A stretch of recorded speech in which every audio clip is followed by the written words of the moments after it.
नमस्कार दोस्तों, आप देख रहे हैं रेपुटेशन मीडिया। मैं हूं आपका दोस्त राकेश पवार। दोस्तों, आज हम लोग महान क्रांतिकारी विजय सिंह पथिक के जन्म दिवस पर उनके गांव में आए हैं। उनकी आज 140वीं जन्म दिवस तिथि है और ये उनका गांव बुलंदशहर जिले के गुलावठी इख्तियारपुर गांव में पड़ता है। वहां उनका एक स्थल बना हुआ है जिसको प्रेरणा पार्क के नाम से हम लोग जानते हैं। तो आज हम लोग यहाँ कुछ लोग आए हुए हैं पथिक साहब की जन्म दिवस पर। तो आज हम जानते हैं उनके बारे में कि पथिक साहब एक महान क्रांतिकारी रहे हैं देश के, और उनको जो सम्मान मिलना चाहिए था देश के अंदर वो सम्मान नहीं मिला। लेकिन यहाँ कुछ गणमान्य लोग आए हुए हैं, जानते हैं उनके जीवन शैली और जो कार्य उन्होंने देश की आज़ादी और देश के समाज के लिए किए। तो आइए चलते हैं, तो आइए जानते हैं विजय सिंह पथिक जी के बारे में। यहाँ उनके पैतृक गांव में हम लोग आए हुए हैं और उनके कुछ परिवार के लोग और कुछ हमारे यहाँ इस प्रोग्राम में गणमान्य कवि और कुछ वक्ता आए हैं। तो पथिक साहब के बारे में उनसे कुछ जानकारी करते हैं। जी, क्या नाम है आपका? धर्मेंद्र राठी। मेरे पास राठी जी, आपका यही गांव है? मेरा गांव अख्तियारपुर है। अच्छा, आप अपना परिचय दीजिए। मैं पथिक विकास मंच के अध्यक्ष की जिम्मेदारी है मेरे पास। और हमने जन्मस्थली पे ये संगठन बनाया हुआ है। जब पथिक साहब के बारे में आप क्या कहना चाहेंगे, क्या जानकारी जो है हमारे व्यूअर्स को देना चाहेंगे? पथिक देश के एक बड़े क्रांतिकारी थे, लेकिन कहीं गुमनाम जिंदगी में उसमें वो खो गए। हमारा प्रयास ये है कि उनके द्वारा जो किए गए कार्य है उसे हम पब्लिक के सभी के सामने लेकर आए। अच्छा, चलिए ठीक है। जी, आपका क्या नाम है? अरविंद भाटी। तो भाटी जी, आप पथिक साहब के इस जो संगठन है इससे आप जुड़े हुए हैं? क्या दायित्व है आपके पास? मैं संरक्षक हूँ इसमें। संरक्षक है। तो आप पथिक साहब के बारे में क्या कहना चाहेंगे? उनकी जीवन शैली या उनका जो देश के लिए जो स्वतंत्रता में योगदान रहा उसके बारे में क्या बताना चाहेंगे? देखिए, विजय सिंह पथिक जो हैं वीर क्रांतिकारी तो रहे हैं, उसके साथ साथ पत्रकारिता भी उन्होंने करी है और कवि भी रहे हैं। और उनकी जो उनके बारे में जो लोगों ने अपने जो किताब छपवाई हैं उनके बारे में, जो उनके गीत हैं, जो उनके जो है पत्रकारिता में किस किस उसमें उन्होंने पत्रकारिता करी है, आंदोलनों में भाग लिया है, तो ऐसे वीर सपूत को हम जो है देश में नहीं विदेशों में भी उनका नाम करेंगे। श्रवणपाल सिंह जी, आप ये बताइए कि पथिक साहब अगर इतने महान क्रांतिकारी थे तो देश की आज़ादी के इतने समय बाद भी आज भी वो कुछ हाशिए पे इतना क्यों है? ऐसा क्या रीजन रहा कि उनको उतना सम्मान नहीं मिल पाया?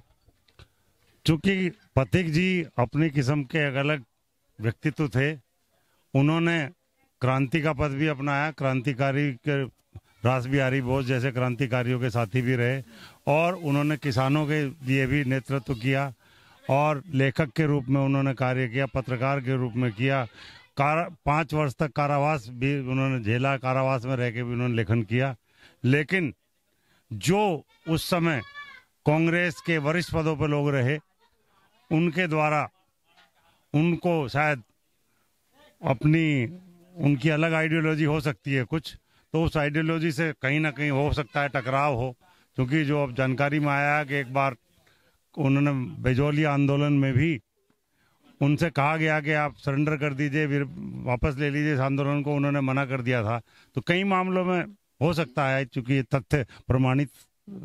आपका कहना यह है कि उनकी विचारधारा महात्मा गांधी जी से मैच नहीं करती थी? मैं महात्मा गांधी शब्द नहीं कहा, मैंने उस समय ये कहा है कि मैंने उस समय के जो लीडरशिप रही है उससे आइडियोलॉजी कुछ डिफरेंट हो सकती है, इसलिए उनको उतना सम्मान नहीं मिल पाया जिसके वो हकदार थे। मेरा मानना ये है कि पथिक साहब इतनी सीनियर स्वतंत्रता सेनानी थे, तो मुझे लगता है लीडरशिप महात्मा गांधी ही वहाँ उनमें सीनियर होंगे। बाकी और भी लोग हैं, लेकिन मेन स्ट्रीम में तो शायद वही थे। देखिए, बहुत से लोगों को अपने कदम वापस लेने पड़े उस समय की राजनीति में। सुभाष चंद्र बोस को वापस लेना पड़ा, पटेल जी को वापस लेना पड़ा, अम्बेडकर जी को गांधी जी के सत्याग्रह के सामने झुकना पड़ा। लेकिन ऐसा कोई दृष्टांत नहीं मिलता कि विजय सिंह पथिक जी ने अपना कोई कदम आगे बढ़ाने के बाद अपने कदम पीछे खींचे हो।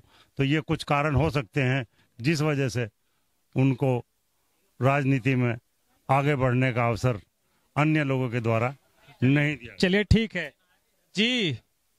आपका शुभ नाम? डॉक्टर अक्षय प्रताप अक्षय।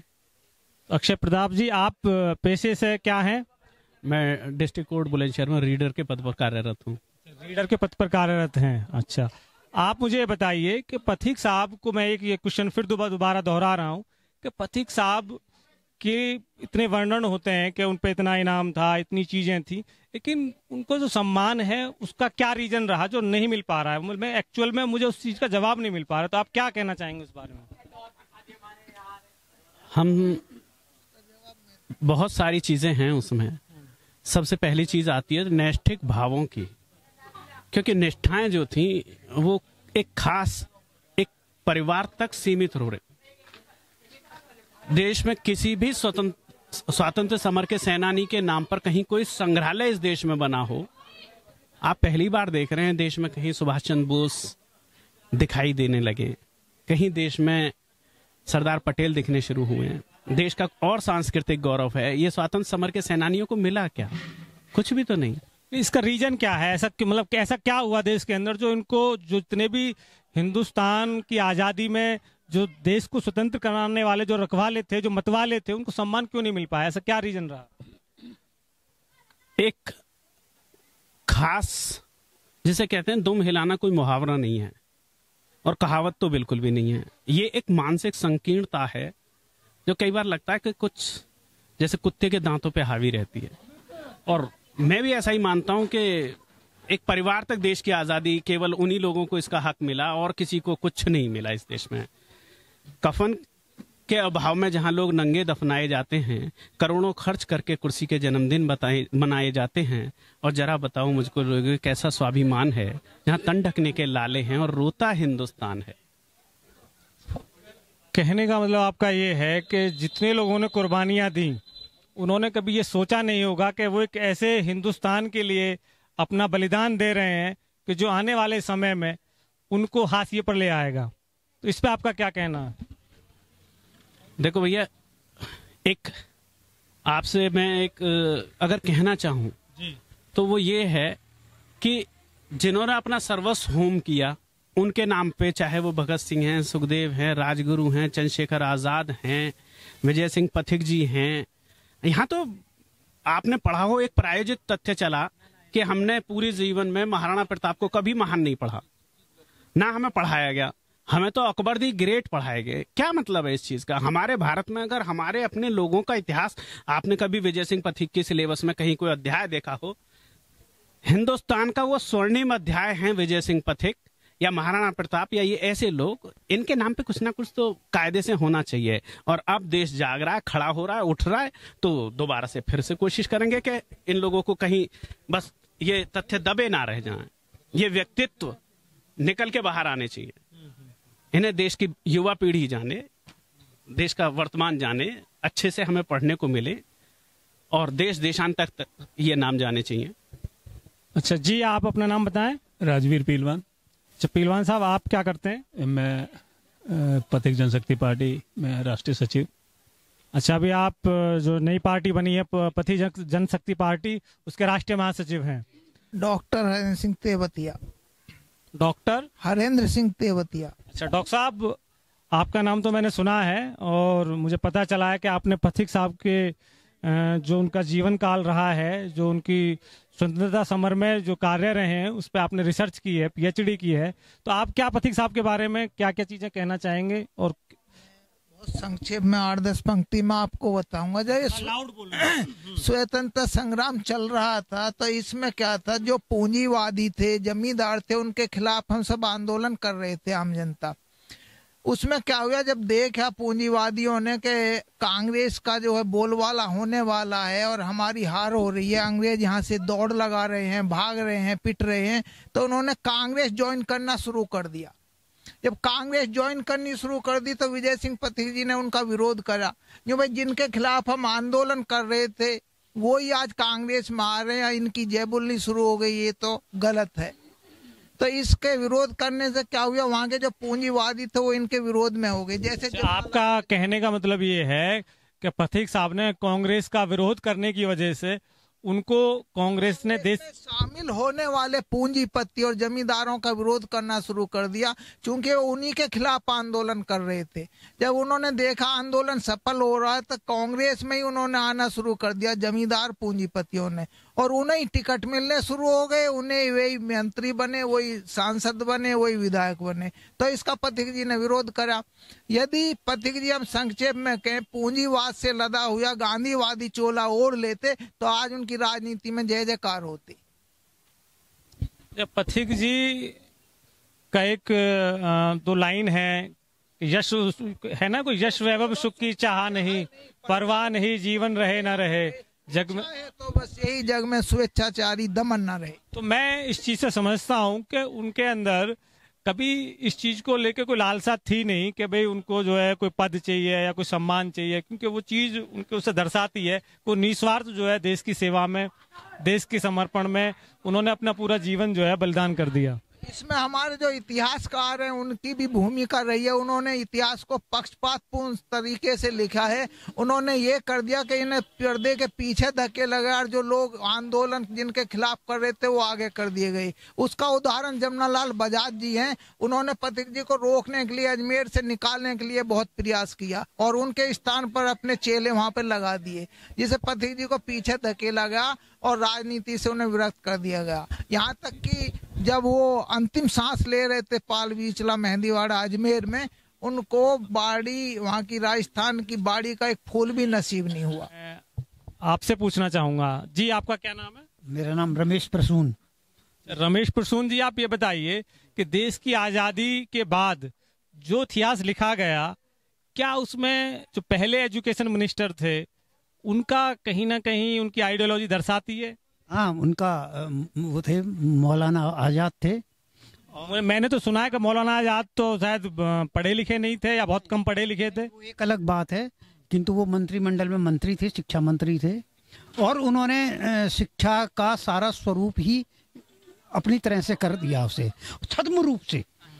तो वो एक पक्षीय, या जिसे हम कहने चाहिए धर्मनिरपेक्षता के नाम पर सांप्रदायिकता को उन्होंने बढ़ावा दिया और शिक्षा का जो मौलिक स्वरूप है उसे बिगाड़ दिया। पथिक जी की बात है तो पथिक जी ने कभी इच्छा नहीं की कि उन्हें कुछ पद मिले या कुछ प्रतिफल मिले।